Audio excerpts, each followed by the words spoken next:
Actualidad Radio, la información nunca sonó tan bien.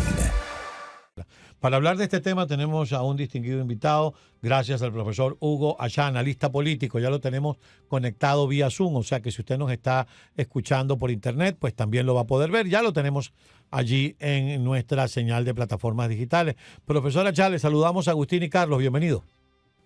¿Cómo están ustedes? Un placer. Muchas gracias, muchas gracias. Profesor, le pedimos que nos ponga en justa perspectiva este artículo. Ayer cuando lo vimos nos pareció muy detallado, muy relevante y realmente sorprendente que haya tanto dinero detrás de estos grupos. Bueno, primero, yo creo que hay que colocar esto en el contexto adecuado. Uno, esta no es la primera vez en la cual se ha dado un conjunto de actividades que tienen visos mucho más de guerra asimétrica que de protesta. El primer antecedente, ustedes recordarán, se dio cuando, a raíz del fallecimiento del señor George Floyd, se desata una serie de actividades con un nivel de coordinación, de profesionalismo y de letalidad llamativa.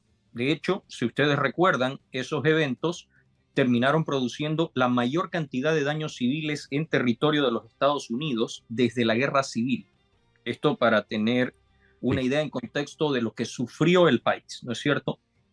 Pero a partir de ese momento, a donde en la fundación de la cual yo soy parte como director de investigaciones, la Fundación para los Derechos Humanos en Cuba, nos fuimos a raíz de la investigación que dio a luz un libro que está a disposición en Amazon, que se llama Cubazuela, con información cada vez más, vamos a llamarla interesante, de cómo una serie de, usemos las comillas, activistas norteamericanos habían estado en Cuba y en Venezuela en meses previos a esos incidentes.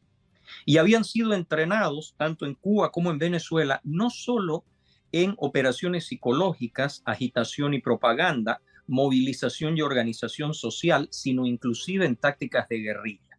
Todo esto pesadamente documentado, no hay ninguna especulación en lo que estoy indicando. Ahora, lo preocupante y que está como parte del PRO que congresistas republicanos le han pedido a la señora Pam Bondi es que algunos de estos fondos, más allá de la participación obvia y conocida de la familia Soros y del Open Societies Fund, está el Partido Comunista Chino. Hay por lo menos un caso de una vinculación directa de uno de los donantes significativos a la iniciativa No Kings y a estas 198 organizaciones, a donde, de acuerdo a la información que ha sido facilitada por estos congresistas al Departamento de Justicia, habría una vinculación comprobable de fondos provenientes de la China para esta situación.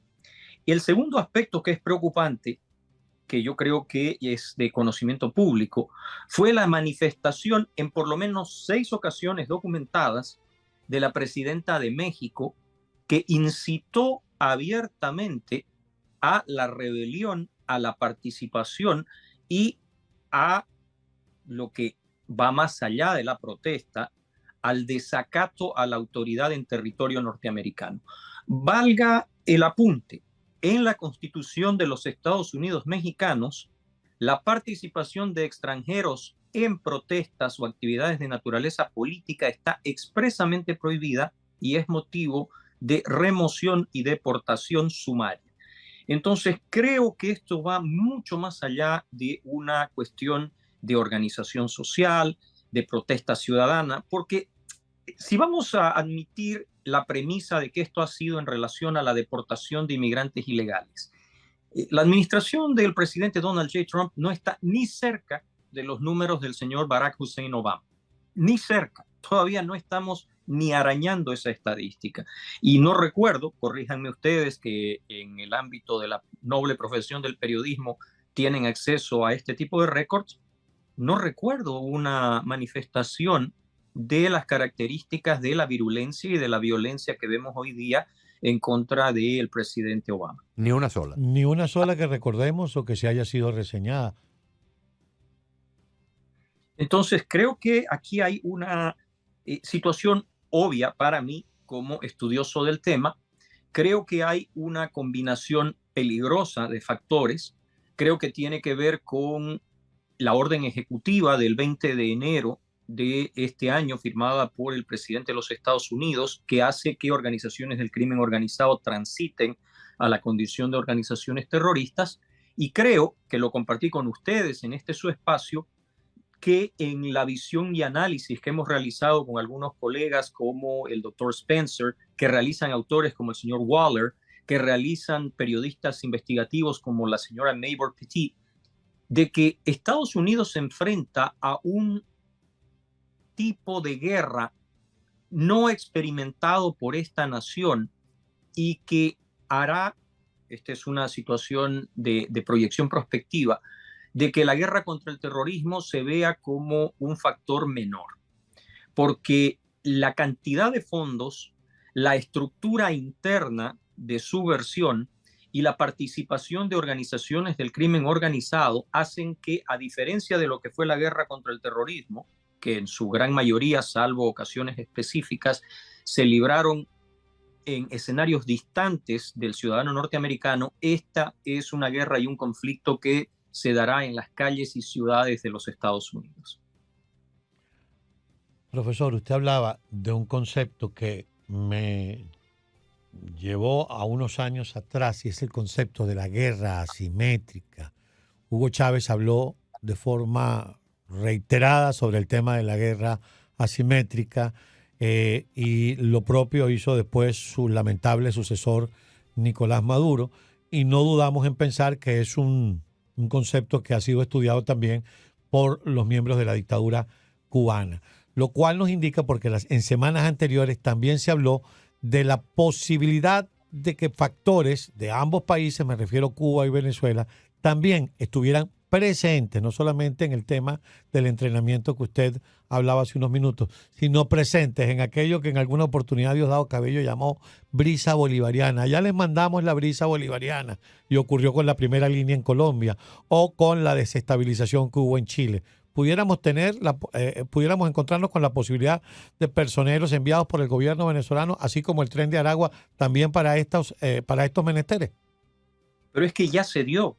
Yo los invito a ver los archivos de los noticieros en la Florida.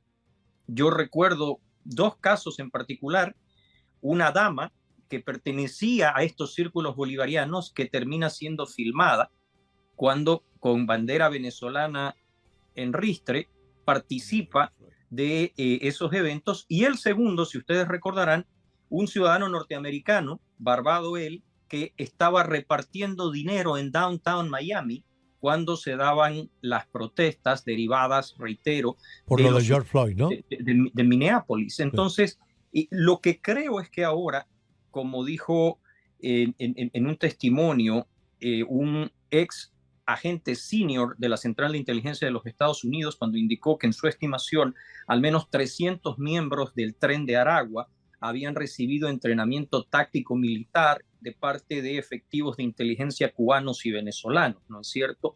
De hecho, el libro de este señor que se llama Jawbreaker, porque él es uno de los que participa en la operación que en Thakur Ghar intentó eliminar a Osama Bin Laden, no fue exitoso en ese momento, fue el autor de este testimonio. Pero lo que creo que hay que volver a entender, la integración de esta información no está siendo todavía adecuadamente comprendida.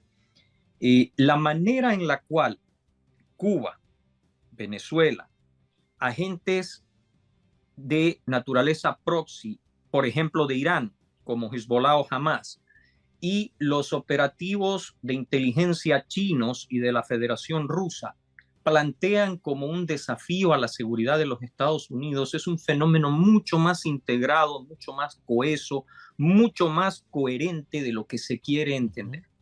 Y si seguimos insistiendo en darle a esto una naturaleza únicamente penal, criminal, y limitamos en el accionar a la Guardia Nacional y actuamos solo a través de las agencias policiales, déjenme decirles que no es algo en lo que tengan que confiar en mi palabra.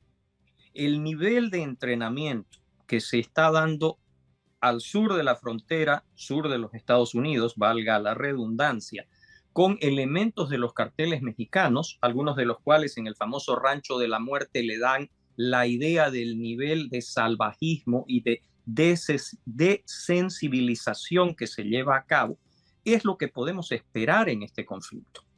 Y hay que, reitero en esto, esta idea que se tiene a partir de organizaciones como el Cartel de Sinaloa, de la visión primaria, brutal, de los carteles mexicanos a través de las narcomandas, los cuerpos mutilados, las muertes en México. No, señores, eso es una faceta.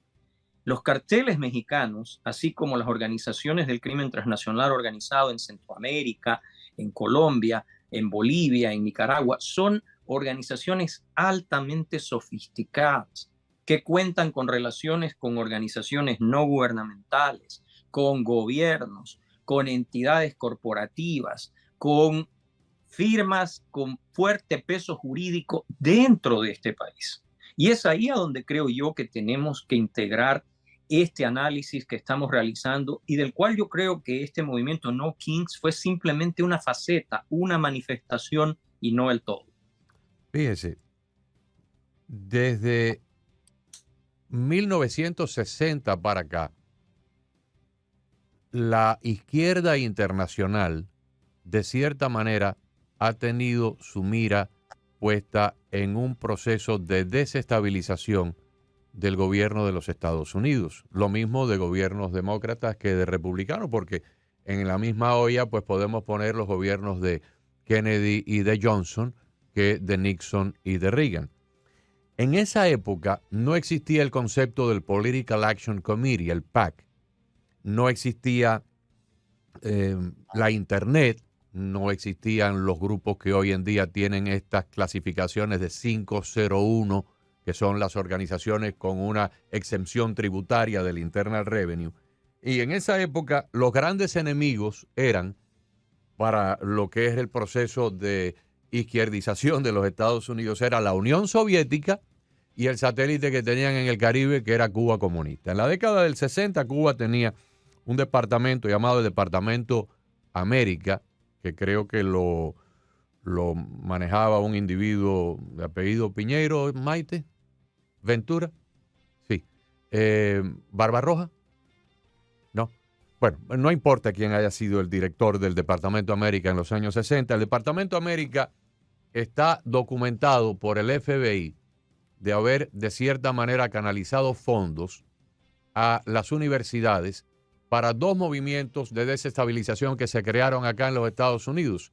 Se aprovecharon las protestas raciales que tenían una legítima razón de ser, las protestas raciales de la década del 60, pero se inyectaron fondos para utilizar eso y cometer violencia, sacarlo del contexto de la protesta pacífica a la usanza y al estilo de Martin Luther King y de Rosa Parks y llevarlo a grupos como lo de las Panteras Negras y grupos como el grupo, el Ejército Simbiótico de Liberación, que secuestró, entre otras personas, a la nieta del señor Hearst, la heredera de los periódicos de la familia Hearst, Patricia Hearst, en California, que asaltaban bancos, tiroteaban camiones blindados que llevaban dinero de un lado para otro. Se aprovechó el movimiento racial y también el movimiento en contra de la guerra de Vietnam para crear dentro de las universidades problemas de violencia contra la autoridad. Y posteriormente hubo también financiación del grupo Macheteros, que era un grupo de puertorriqueños que luchaban por la independencia de Puerto Rico y que cometieron actos violentos muy grandes de asesinato y de bombas acá en los Estados Unidos. El grupo Weather Underground de Bill Ayers, por cierto, en la casa de Bill Ayers, ya después que Bill Ayers se restableció su reputación, lanzó su campaña política en Chicago un joven que aspiraba al Senado de Chicago llamado Barack Obama, en la casa de Bill Ayers y de Bernadette Dorn, su esposa o su amante. Estos señores de Weather Underground colocaron una bomba en el Capitolio Federal de los Estados Unidos y también recibieron gran financiación de Cuba precisamente para desestabilizar al gobierno de los Estados Unidos. Hoy en día, probablemente ya Cuba no está metiendo su mano, la Unión Soviética desapareció, pero hoy en día tenemos un montón de millonarios, como esta señora heredera de la familia Walmart, que acaba de pagar parte de esta campaña publicitaria de No Kings, y tenemos grupos que reciben dinero de los sindicatos, inclusive de donantes que ni siquiera saben que sus donaciones van a terminar trianguladas hacia este proceso de crear no una protesta legítima, sino una protesta violenta. Estamos ante un proceso que yo me imagino que va a requerir en los próximos días algún tipo de investigación federal o audiencias congresionales para tratar de separar el trigo de la cizaña. Me perdonan lo largo del preámbulo. Mire, yo me voy a permitir solamente disentir en un punto. Por favor, adelante, claro que sí.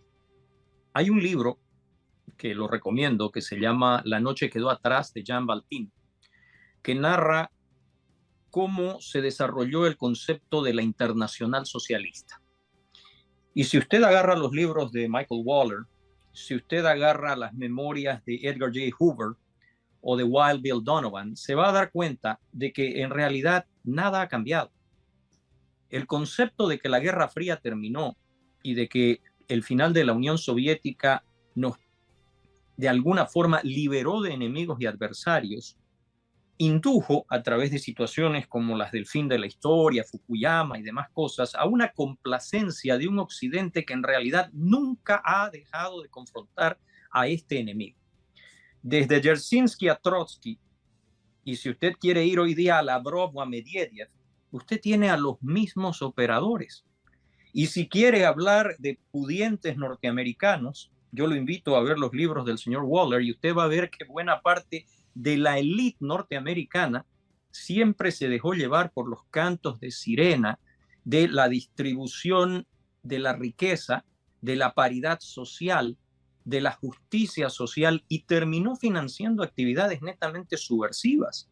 Los macheteros, más allá del romance que Cuba ha querido proyectar con el tema de la Guardia en Alto, le puso bombas a una base aérea de los Estados Unidos. Sí. Aviones A-7 Corsair fueron destruidos por estas bombas, y ciudadanos norteamericanos, ahí están todavía los requerimientos que se han llevado a cabo desde el Ministerio Público, que quieren a la señora Shakur de vuelta para responder por el asesinato de un policía de New Jersey. Está en Cuba, esa señora lleva en Cuba no sé cuántos años, se llama, su nombre verdadero es Joan Chesimard. Joan Chesimard Ashata Shakur, ¿no es cierto? Y si vemos hoy día, se les puede ocurrir a cualquier persona con un poco de conocimiento de historia que la visita de la señora Tablada y personeros de la embajada cubana días antes de los eventos de Los Ángeles a organizaciones que se vieron pesadamente involucradas con esto fue para discutir cuestiones de simple teoría revolucionaria y solidaridad con Cuba.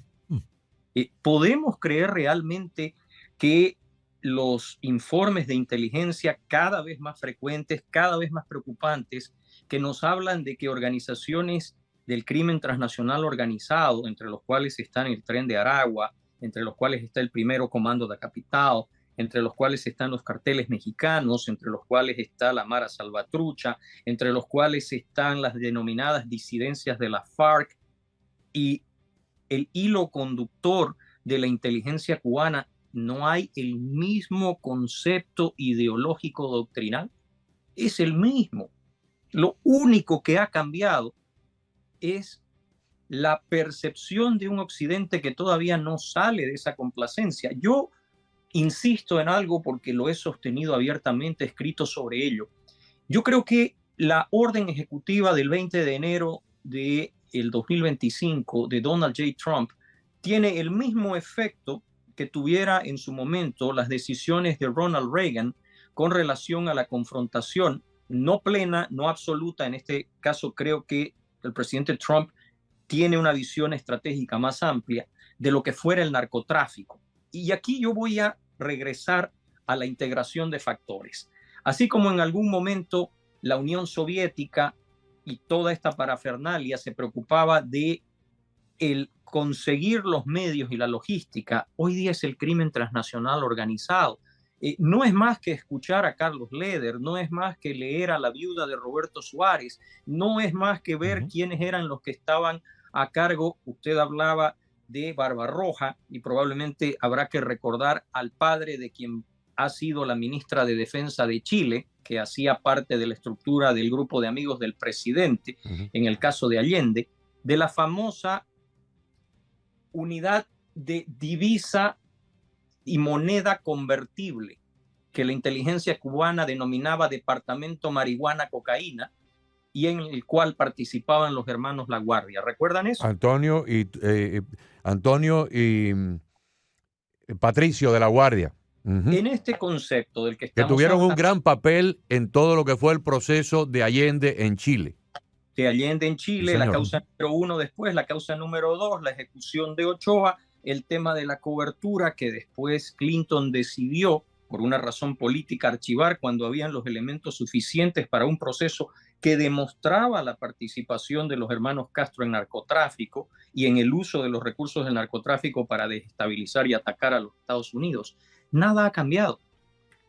Cambiamos nosotros, cambió Occidente, cambió nuestro entramado académico, cambió nuestra receptividad a esos cantos de sirena y se ha reforzado esa presencia dentro de los Estados Unidos.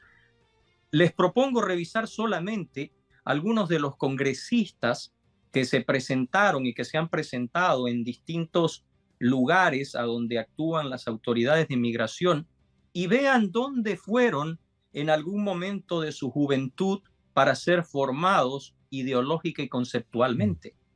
Las Brigadas Libertad, la solidaridad con Cuba, el haber declarado de que había llorado a mares, congresista norteamericana de California, el día del fallecimiento de Fidel Castro. Esto es un proceso que hay que entenderlo a la luz de la historia. Y no tiene nada que ver con teorías de la conspiración, con especulación. No, esto está documentado. Documentado. Y se han convertido, profesor, ya prácticamente tenemos que cerrar la conversación, pero se han convertido en un problema de seguridad nacional para los Estados Unidos, por ende, con complicidad de factores internos de los Estados Unidos. Voy a tratar de hablar rápido en 40 segundos para darle la historia. Durante la época de Elian González, yo me convertí en colaborador de la cadena Fox y participé en cerca de 40 programas con Bill O'Reilly, con toda la gente que estaba en John Hannity, todos los que estaban en ese momento al aire. Y un día yo tuve una gala, fui el maestro de ceremonia de una gala en el Hotel Sofitel, aquí en Miami, y a la salida de la gala había un señor, que me voy a reservar su nombre en Miami, muy conocido, y me abordó en el lobby y me dijo, mira, te voy a presentar a este amigo mío que trabaja para la Agencia Central de Inteligencia. Y nos sentamos unos minutos en el lobby del hotel y me dijo el señor, yo lo he visto mucho en Fox, usted ha estado muy pendiente del tema de Elian y lo he visto muchísimo, casi todas las noches salía en los programas de Fox. ¿Usted sabe por qué mandaron a Elian para Cuba? Digo, bueno, por cuestiones políticas, me imagino. Dice, le voy a hacer la historia. Hace muchos años, una jovencita universitaria del estado de Arkansas viajó a Cuba con la brigada de Cortacaña Venceremos. Y allí en Cuba le dieron un agasajo a ella y a sus compañeros universitarios que fueron con ella. Le dieron un agasajo y se retrataron en un sitio y al lado de ella, hombro con hombro, habían dos terroristas estadounidenses que habían asaltado aquí, habían matado y habían secuestrado aviones para ir y escapar a Cuba. Pues esta jovencita estaba ahí en ese grupo y aquellos americanos los trajeron, los pusieron ahí en la foto, hubo un cóctel, hubo una reunión, pasaron algunos años y esa jovencita que se llamaba Hillary Rodham se casó con otro joven abogado también del estado de Arkansas que se llamaba William Jefferson Clinton y se convirtió en la primera dama del estado de Arkansas y posteriormente se convirtió en la primera dama de los Estados Unidos. Llega el momento de Elian González y la sección de intereses, todavía no era embajada, de Cuba en Washington, lleva la foto y le dicen a los señores del gobierno, le dicen, miren, nuestro país quisiera terminar esto de una manera amigable. Nosotros tenemos esta foto y sería muy triste que esta foto se divulgara y se diseminara porque esta es la primera dama de los Estados Unidos y no queremos que... Vamos a resolverlo de una manera amigable. Nosotros les entregamos la foto, les entregamos los originales y ustedes nos entregan a Elian González y el escándalo no trasciende a la prensa. Yo no vi la foto, pero el señor que me dijo todo esto en ese momento era un agente activo de la Agencia Central de Inteligencia. Y me dio la explicación desde su punto de vista de por qué se había desencadenado la crisis y cómo fue el final de la misma. Bueno, más allá de que hace parte de esa historia en las sombras que todavía espera para ser contada, a mí me parece, para cerrar este programa, de que debemos comprender la integralidad de lo que estamos enfrentando. Si seguimos creyendo que esto es únicamente un tema de protesta social o de actividad ilegal, estamos regalando territorio y estamos abriendo las puertas a hechos mucho más graves. Muy triste porque a veces la protesta tiene una razón de ser si se hace legítimamente, se hace dentro del marco de lo que es históricamente la protesta en Estados Unidos, que comenzó con el Tea Party allá en Boston contra la colonia británica, pero tristemente si le meten fondos del Partido Comunista o de sabe Dios qué organización china, pues por supuesto y la convierten en violenta, la sacan por completo de sus carriles. Señor Hacha, se nos termina el tiempo, le agradecemos muchísimo, profundamente su gentileza. Gracias, profesor, por estar con nosotros. Bueno, interesante esto, ¿no? Muy interesante. Reitero, este es un tema de seguridad nacional. Absolutamente. Y un tema de seguridad nacional donde hay elementos internos que están en complicidad con los elementos externos, socavando la seguridad del país.